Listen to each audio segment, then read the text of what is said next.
Well, good afternoon.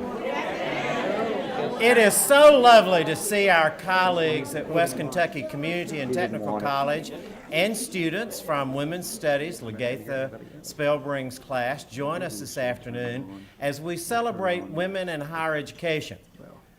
We did this last year with women in the workforce, and I thought that really went very well. I like to kind of do things that are seasonal, and this is a perfect opportunity this year for us to not just celebrate Women's History Month, but also to celebrate women in higher education.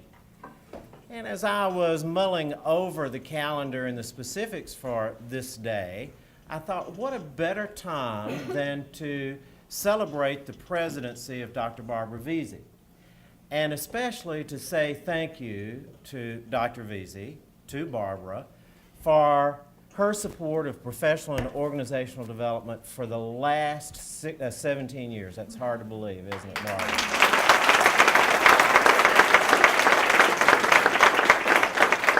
Now, you all know that I'm older than dirt. I've been here since the spade was turned on this campus. No, I came 4 years after Paducah Junior College moved to this campus, and I'll tell you more about that in May and at other opportunities. So thank you, Gary. Get on with it. But Dr. Veazey, Barbara and I were colleagues as faculty members in the early 70s, and we established a rapport at that time, a friendship that has lasted almost 40 years. She's a lot younger than I am. She's been here a few years less. So anyway, again, I thank you for your support, and particularly for your support of professional and organizational development. Now, you all know that I have had the tease out that we have a mystery speaker, a special speaker. Oh, Cheryl. Oh, would you like to have done it? Oh, no.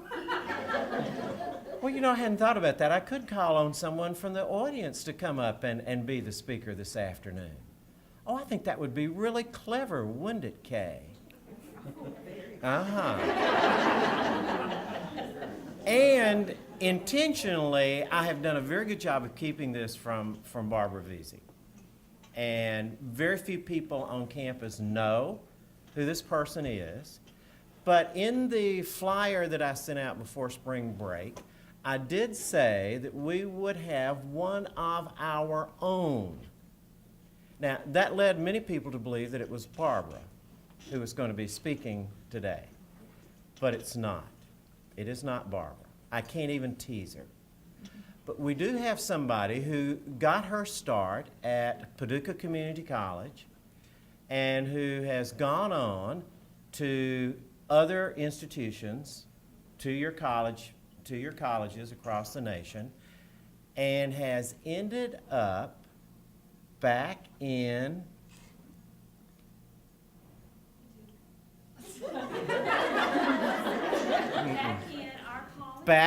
no, not in our college, but in our system. Oh, Paula Gastenveld.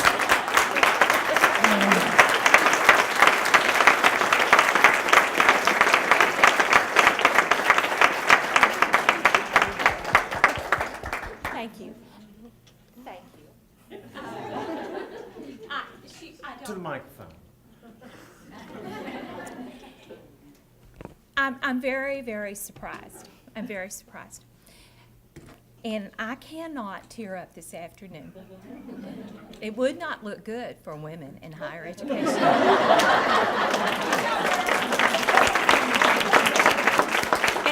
if I had my glasses on and I looked... Oh, that was good. That was good. That was good. That was good. But if I had those glasses on, I'd be looking over, So I can't tear up. That would ruin the effect of my looking over my glasses at anyone.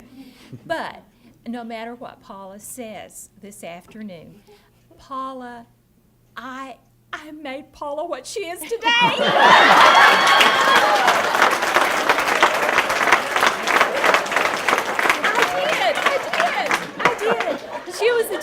hygiene coordinator, and I was the nursing coordinator, and I would say, now listen. And I would do that. So over the years, we've maintained contact, and she's now my colleague, and she sits next to me, and I'm very, very grateful to have her back. Thank you.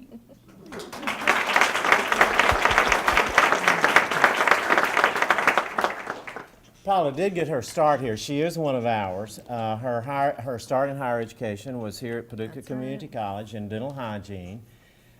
She then moved on to coordinate continuing education, and then she went to Cleveland, Ohio, worked in higher education there, and then to Massachusetts. And most recently, before coming to Kentucky, she was at one of the larger community colleges in the nation. She was at Valencia in Orlando, Florida, as one of the provosts of a campus there, a college there.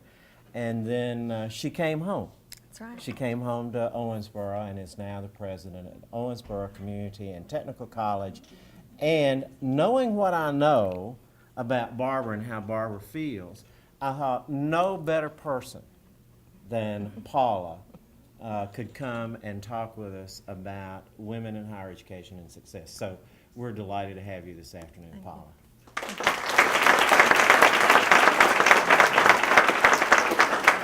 Thanks so much. And is this on? No. No, that's not on. No, You it's just do you want me to turn it on? Do you want it? Yeah, go ahead and turn it on. Andrew, you want a technician? Excuse me, just one moment. I hear the technician knocking, and no. I think we've torn up enough stereos. What Andrew failed to tell you was that he was one of the first people that I ever met when I moved to Paducah because I cleaned his teeth. I was a dental hygienist. And she knows how bad they are. Well, first of all, let me say thank you for having me. This is probably the best offer to speak that I've had since I moved back to Kentucky. I actually grew up in Henderson, and then after I graduated from UK, came to Paducah Community College. And those of you that don't know this, I am a result of the community college system in Kentucky. I went to Henderson Community College and probably would not have been able to go to college if it wasn't for Henderson Community College. I just wanted to tell you a little bit about myself. He asked me to tell about my experiences in higher education, and I was thinking, well, what would you all be interested in hearing about that might be different from what you read about? But the first thing I want to know is how many people here are faculty? Okay, and how many people are administration? And how many people are staff? Okay, so we've got a big audience. How many people are working on their doctorate? Okay. How many people already have their doctorate? Okay. How many people want to be a president?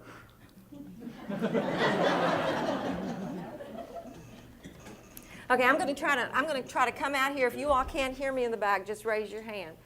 I want Andrew to see that I cleaned up my notes. But I just jotted down a few things. What I thought I would do is talk about what I would kind of consider a learning journey that started in Paducah and when I left Paducah. I won't talk about Paducah. I'll talk about when I first moved to Ohio and from then on. And I was thinking about some of the things that I learned and why I learned them. So I thought I would tell you some stories. Some of them are funny, and some of them are just stories. They're not especially funny. But one of the first things that I learned about after leaving Paducah is the power of collaboration. I worked for a college of medicine and actually was working in conferencing. We were doing continuing medical education and continuing nursing education. And what I found out was that when we had the conferences where there was a lot of involvement of nurses or doctors, physicians in planning the conference, that we had a much better turnout. We had this safety conference, and hardly anybody showed up, maybe 30 people. So the next year when we planned it, we got people from industry involved, people from the National Safety Council, and we actually ended up like tripling our enrollments. And then next year we had even more. So that was kind of like my first aha moment about the importance of collaboration. Then after I moved on to another college, I had another aha moment, and that is that it's not just about collaboration sometimes, but it's about how you frame the question. As an administrator, it's very important that you frame the question in a way so that people don't think that they're being asked to collaborate just for the sake of collaboration, and it doesn't matter what they say, you're going to do what you want to do, okay? So a good example would be if you know that you're going to move on, and if you know you're moving in a certain direction. A good example is after I learned this lesson, I used it in Massachusetts. I worked at a college that was very much against having an advisory center. Well, we needed an advisory center because we didn't have enough faculty to advise our students. And we had students who needed advising. And so I went to them and I said, we're going to have an advising center. The question wasn't, tell me what you think. Do you want an advising center or not? The question was, we're going to have an advising center. So tell me what it needs to look like so that you can live with that. And so some of the people who'd been the big naysayers against having it were actually put on the committee and came up with a plan. And we actually ended up following every single recommendation they made except one, and that was where it should be housed.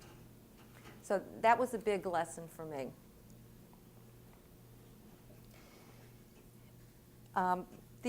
Let me kind of back up too. I think the importance of that is that when you know you're moving in a certain direction and you go to people and you say, what do you think? Do you think we should do this? And you already know that you're going to do it, you lose some trust.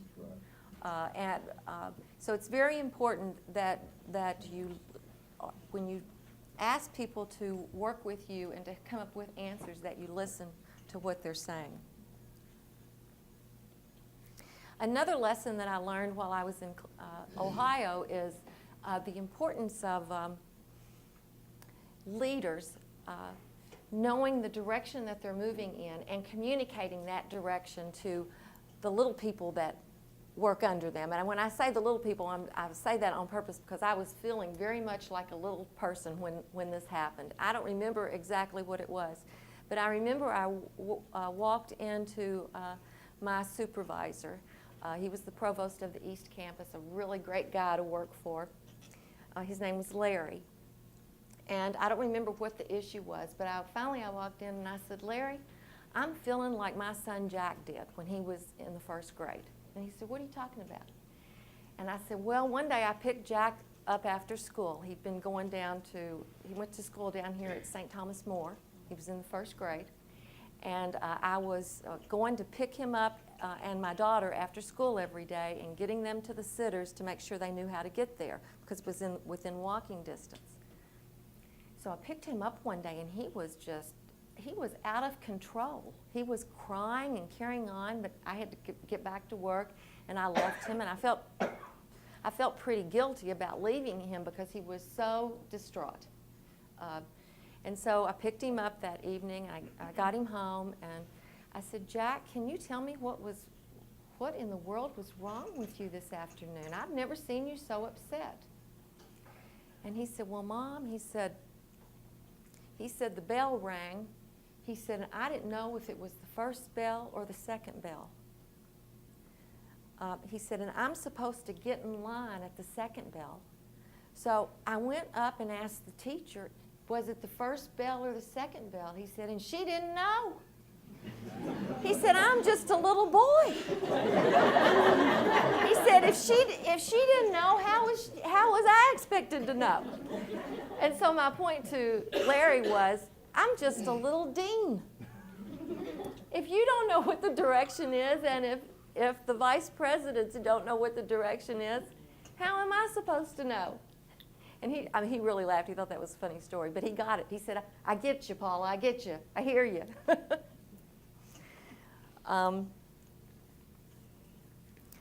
Okay, dealing with difficult people. I had a lot of experience in Cleveland dealing with difficult people.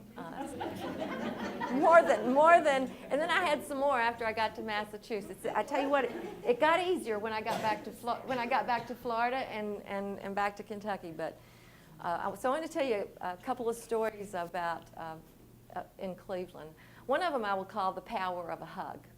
I had a student come in who was extremely upset. And she sat down, and I think she was a nursing student.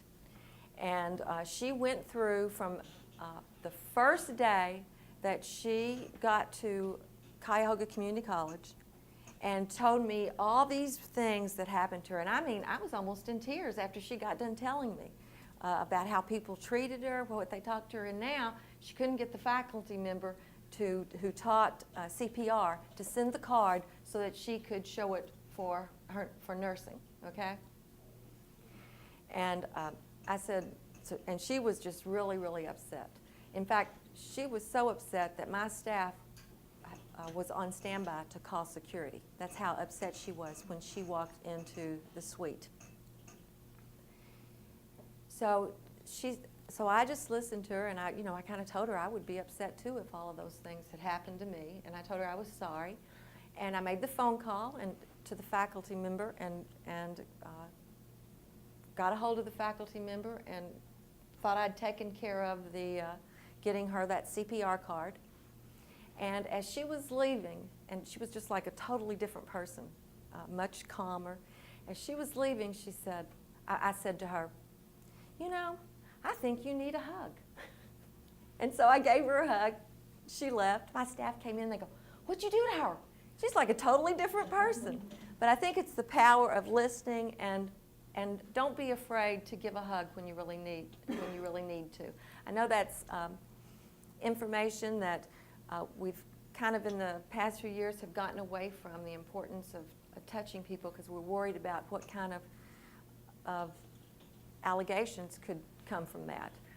But our students still need hugs, and our colleagues need hugs. So I think it's important to remember that. The other important lesson that I learned, and this is some important words of wisdom from Larry again, is actually I learned a lot of different things from this story. But I had a student come in with her mother, and the mother was extremely upset and wouldn't hardly let the student talk, and she just kept going on and on and on, and I wasn't very. I could tell I wasn't going to get anywhere. I couldn't talk to the student. The student was 23, 24 years old, and you're thinking, why are you talking to the parent? I should be talking to the student. And so I just wasn't very nice, really and truly. I mean, I wasn't ugly either, but I just didn't help her very much. So she leaves. Well, come to find out, she was married to someone that Larry had gone to high school with. So she goes to talk to the provost, Larry, and so I get called into Larry's office. And he being the wonderful leader and provost that he just gave me some really good words of advice. And this is what he said: Paula, when you're dealing with difficult people, he said, you just have to act like Muhammad Ali. He said, you just keep taking the punches. You just keep moving and dancing. He said, and then when they're tired, that's when you go in for the sprint. And honestly, every time that I have had to deal with someone who seemed to be escalating into something uncontrollable, I have remembered that advice. And who told it to me. I think that's really good advice, and I think that's good advice for all of us, and especially faculty, because you all are dealing with students who can escalate at any time. Look, the other thing that I would say that I think is really important, and this is especially important, I think, for women. We're always told that we have intuition, right? And I think it's really important that we take that intuition, we take those gut instincts, and we really listen to them. Pay attention to what your gut instincts are. There have been so many times that I was so glad that I paid attention to that. Now, that doesn't mean that you still go and you look for a rational reason.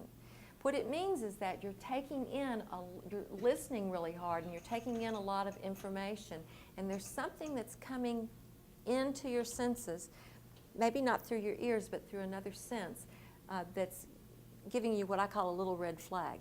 You know, you might be trying to hire somebody and you're having a red flag. Maybe you're interviewing for another position, and a little red flag goes up. You need to pay attention to that, because it's really important that when you move on to another position, that not only do they get the person they want, but you get the person that and you go to the place where there's a really good fit for you. So pay attention to those gut instincts. Look for the rational reasons behind those gut instincts, but it's real important to pay attention to those.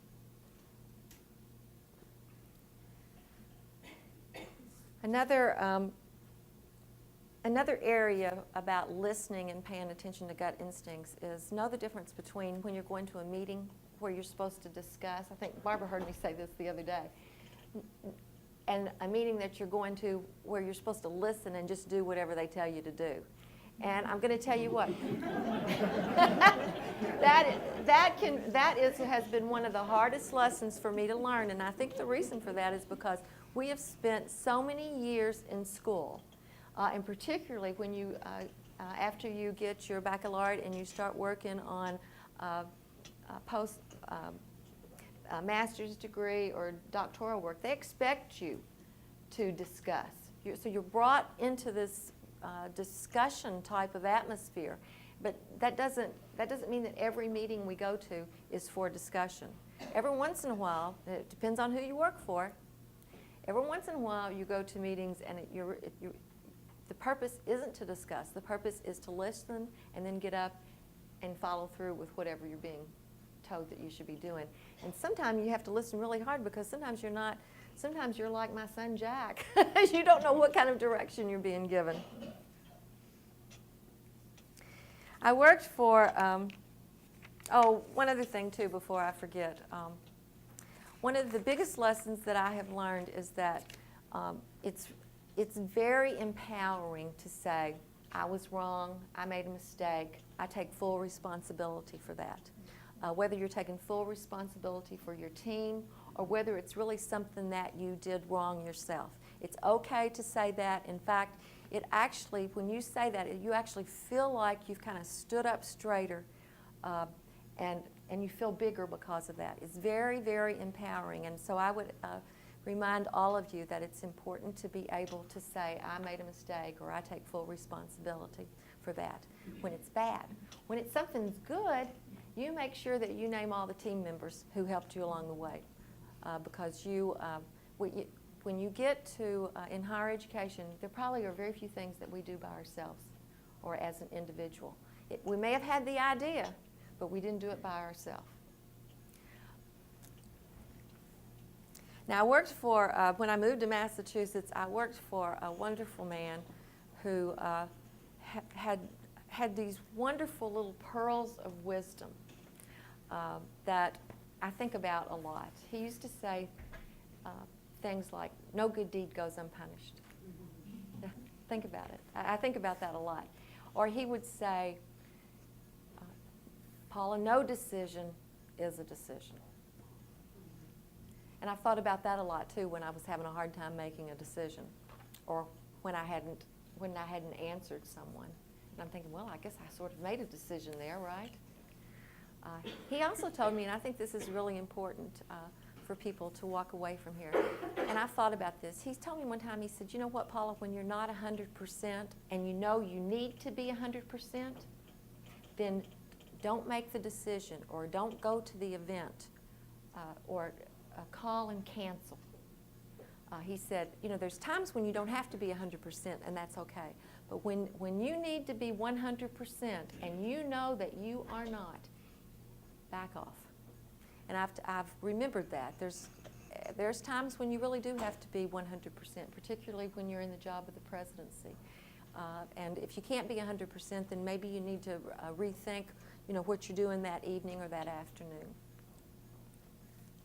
And then another saying, and this isn't from Charlie, this is from my mom.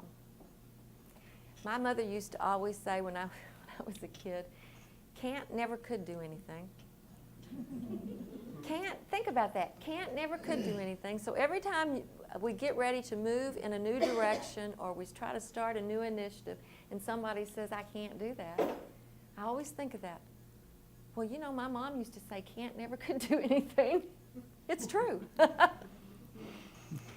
I want to tell you, I know everybody's probably read about the importance of mentoring, and mentoring is important. It's important for us to have mentors, and it's important for us to mentor.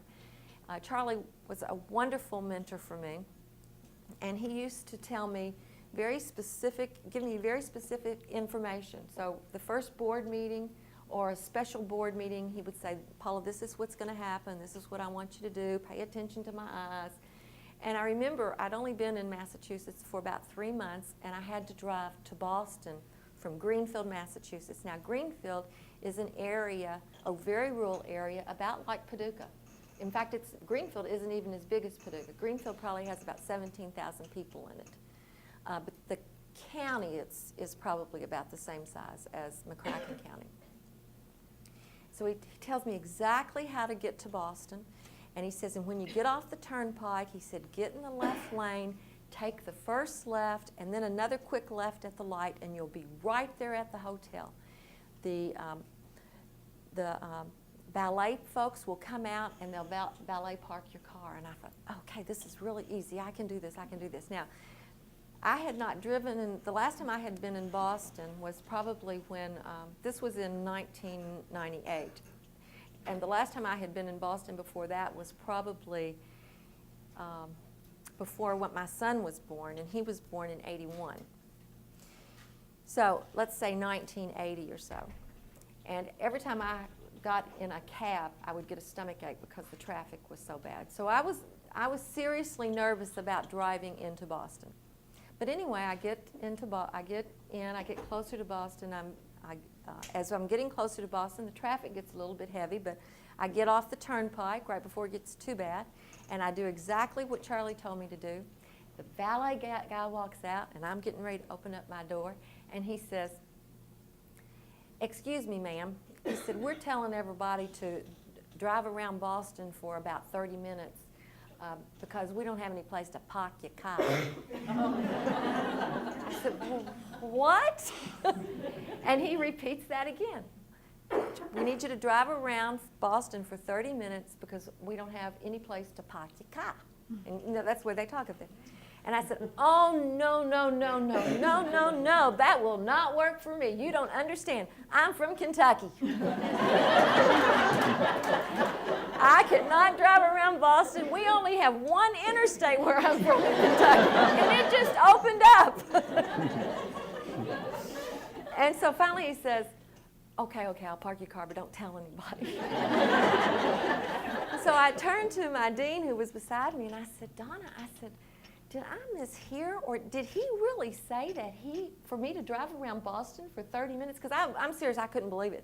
And she said, yeah, well, Paula, you were really good. She said, the more excited you got about it, the more Southern you sounded.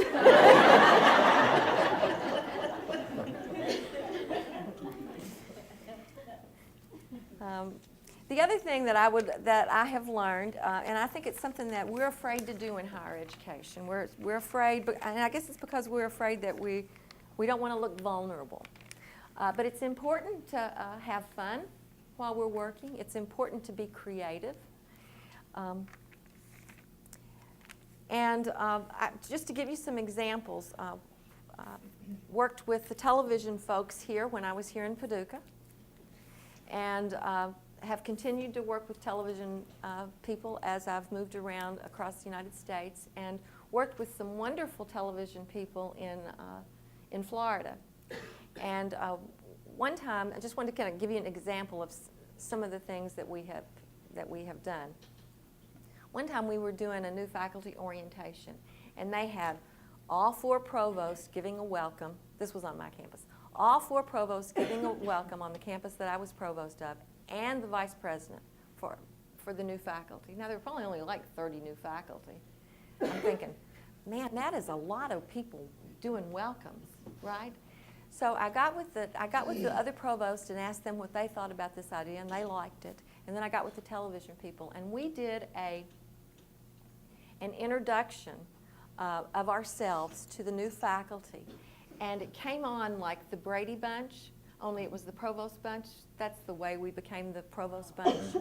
And they had us in little window frames looking down at each other, and it ended like that too. But in between, it had little vignettes about each of us where we talked about what our background was. Like I talked about, I was in the dental hygiene lab because we had a dental hygiene lab on the West Campus. And I talked about being a dental hygienist and the different things I'd done. One of the provosts was a past chemistry professor. She was in a chemistry lab.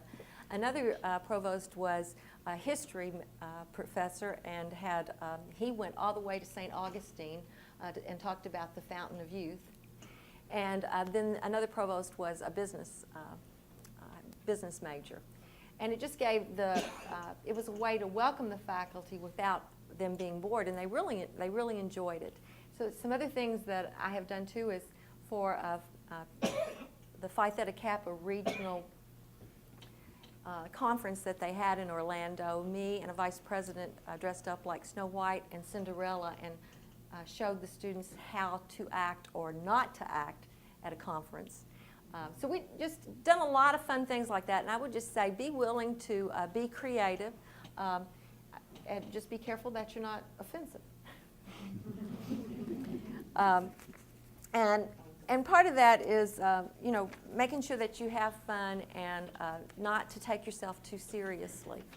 And I'll end that by saying, in terms of not taking yourself too seriously, I'm going to tell you, and this is a quote, it's only a game. It's only a game. Do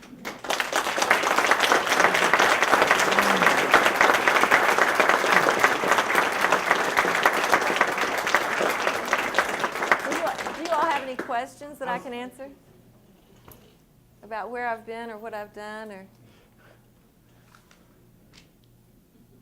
in all the years Barbara and I have kept, we haven't talked every year. No. But we've certainly talked often enough and seen each other enough that I feel like she has been a real mentor to me, and I hope that I've been one for her. Absolutely, absolutely. I want you to ask questions of Paula because it's such a wonderful opportunity to have another president within our system speak to us as well, not just female and women in higher education this afternoon, but another chance to see someone other than me that you see all the time. But I remember, and I'm going to share my thoughts a minute too. It wouldn't be the afternoon if I didn't. That's what you're supposed to do. But I remember always hearing how difficult it was for women to work with each other, and that we were not supportive of each other, and that women were always trying to undermine each other, and the stereotypical things that you hear said about women. And I thought back on this was when I was dean of academic affairs, and I thought back on my relationship with my colleagues over the years, and I truly never saw that. I never ever saw that and never thought about it. So I think that the joy, and I thank Andrew for having as a guest Paula, but there is no greater joy than to see Paula Gastenveld as president of Owensboro Community and Technical College. One of our colleagues that we were both going to school at night, working during the day, families. She had Jack and her daughter, and I had my children, and we were going to school at night, and we were going through everything. But to see Paula come back today, to know that, and she isn't here this afternoon, and I wish that she could have been so that we could cheer her, to know that Tammy Owens was awarded her doctoral degree today.